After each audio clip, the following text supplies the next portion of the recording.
Welcome back અને આગળ વાત કરીએ પવિત્ર લીલી પરિક્રમા વચ્ચે ભવનાથથી મોટા સમાચાર આવ્યા છે। ભારતીય આશ્રમના લઘુ મહંત મહાદેવ બાપુ ગુમ થઈ ગયા છે।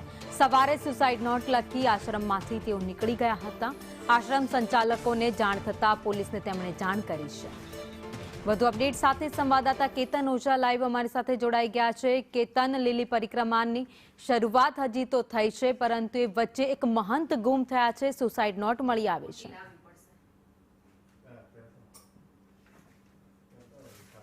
ચોક્કસ ભાવેજી કે જે રીતે સવારથી જ ગિરનારની લીલી પરિક્રમા છે પ્રતિકાત્મક પરિક્રમા શરૂ થઈ હતી, ત્યારબાદ જ આ ઘટના સામે આવી છે। ખાસ કરીને જે ભારતીય આશ્રમ છે તેના લઘુમહંત તરીકે મહાદેવ ભારતી બાપુ જે છે તે સવારે જ કોઈને કહ્યા વગરથી આશ્રમ છોડીને ચાલ્યા ગયા છે। ખાસ કરીને તેના રૂમમાંથી છે તે 5 પાનાની સુસાઇડ નોટ મળી આવી છે। આપ જોઈ શકો છો તેના કે જે રીતે ભારતીય આશ્રમમાં તેઓ રહેતા હતા ત્યાં આપણે પહોંચ્યા છીએ। ખાસ કરીને પોલીસે અહીંના જે સીસીટીવી છે તે પણ કબજે કર્યા છે અને પોલીસ પણ ભવનાથ પોલીસ દ્વારા અલગ અલગ ટીમો બનાવીને તપાસ કરવામાં આવી રહી છે। ઉપરાંત જે રીતે ગુમ થયા છે તે 5 પાનાની સુસાઇડ નોટ લખવામાં આવી છે, તેમાં પણ અનેક નામો લખ્યા છે। 5 પાનાની સુસાઇડમાં કોના નામ છે તે અંગે હજી પોલીસ કોઈ ખુલાસો કરવા માંગતી નથી।